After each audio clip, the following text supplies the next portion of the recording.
Car కూడా మీరు చూసి కావచ్చు సోషల్లో సేమ్ అలాగే జరిగింది, కాకపోతే నా అద్దాలు పగలే అంతే. కానీ వాళ్ళకి అక్కడ జరగడం అది బాధాకరం. అది నేను దాన్ని ఖండిస్తాను. ఇలాంటి వాటిని ఖండించట్లేదు కదా. 100% ఆ చేసిన వాళ్ళ మీద అలా చేయడం వాళ్ళని ఖండిస్తున్నా నేను.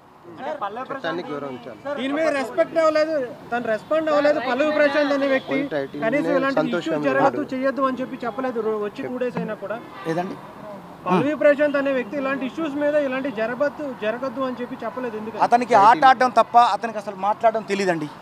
ఒకటే మాట ఇది. అతనికి మాట్లాడడం అంటే ఇట్లా మాట్లాడాలి, ఇలా తెలివిగా అసలు అతనికి ఏం తెలీదు. అతను ఒక రైతు బిడ్డ కామన్ అంటే ఎక్కడ మట్టిలోంచి వచ్చిండు, ఆట ఆడిండు, గెలిచిండు, అంతవరకు అతనికి తెలుసు. నాకు తెలిసి అయితే నేను లోపల అతనితో ప్రయాణం చేసిన కాబట్టి, అతనితో నేను ట్రావెల్ అయినా కాబట్టి అతనికి నిజంగా మాట్లాడడం తెలీదు. అదే ఇంతమంది ఆడియన్స్ ఈ టైటిల్ గెలుచుకున్నా నేను, అంటే తనకు వచ్చిన డబ్బులు కూడా రైతులకు ఇద్దాం అనుకున్నాడు, తను పంచిపెడదాం అనుకున్నాడు.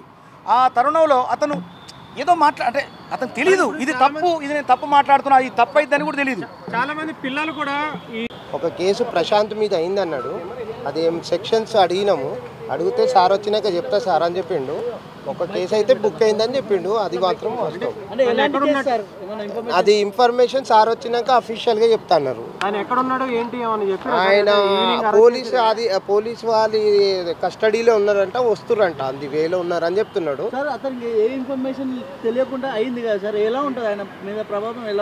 ఏ ఇన్ఫర్మేషన్ అంటే ఆల్రెడీ 2 రోజుల నుండి తెలుసు కదా అసలు ఏం జరిగింది ఏం సంగతి అనేది, నిన్న నుండి చూస్తున్నట్టు. ఇప్పుడు ఆయన తీసుకొని చూస్తుంటే మధ్యలో ఇప్పుడు ఏదైనా సెలబ్రిటీ కదా, ఏమైనా ఇబ్బంది కాకుండా ఇది చేయకుండా జాగ్రత్త ఇప్పుడు అనుకోని సంఘటన బ్రదర్. ఒక రైతు కుటుంబం నుండి వచ్చి ఏమీ తెలియని వ్యక్తి వచ్చి కష్టపడి పోరాడి ఇది చేసి టైటిల్ సంపాదించుకున్న తరుణంలో ఒక సిచ్యువేషన్లో సెలబ్రేషన్ వాళ్ళు చేస్తున్న నేపథ్యంలో అనుకోని సంఘటన జరిగింది. అది చట్టం దృష్టిలో చట్టానికి అందరు సమానులే, చట్ట ప్రకారం ఉండాల్సిందే.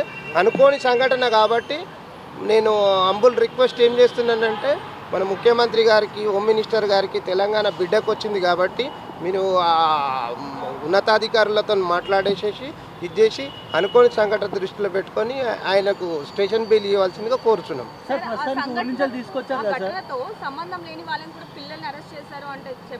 లేదు అడిగినమ్మా, అది అడిగితే ఏం చేయలేదు. ప్రశాంత్ గురించి అడిగినాం మేము, మిగతా సంఘటన గురించి అయితే అడగాలి. వాస్తవంగా ప్రశాంత్ని అడిగితే ఒక కేసు అయిందని చెప్పిండ్రు, దానికి పడదు. ఎందుకు పడుతుంది? ఆయన చేయని సంఘటనగా మనం అనుకోకుండా పోతుంటాం, ఏమైనా మనం పోతుంటాం దారిన పోతుంటే ఏదైనా ఇట్లాంటి గొడవలు ఎన్నో జరిగినాయి. ఆంధ్రప్రదేశ్ ఉన్నప్పుడు తెలంగాణ ఉన్నప్పుడు అనుకోని సంఘటనలు జరుగుతాయి. జరిగినప్పుడు మనం చూడలే కదా, నువ్వు చూడలే, నేను చూడలే.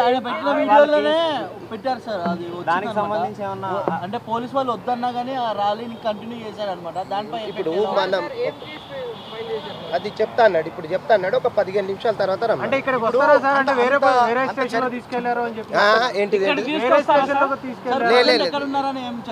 పోలీసు వాళ్ళ ఆధీనంలో ఉన్నారంట, వస్తున్నారంట. అందువేళ తెస్తున్నారు. నా పేరు డాక్టర్ వినోద్ కుమార్, నేను అడ్వకేట్. అంటే రేపు డైరెక్ట్ ఇక్కడికే తీసుకొస్తారా, కోర్టులో సబ్మిట్ చేసే? అది చట్ట ప్రకారం వాళ్ళు ఎక్కడ తీసుకురావాలనేది వాళ్ళు తీసుకొని వస్తారు, పోలీస్ స్టేషన్ పరిధిలోకి తీసుకురావాలి.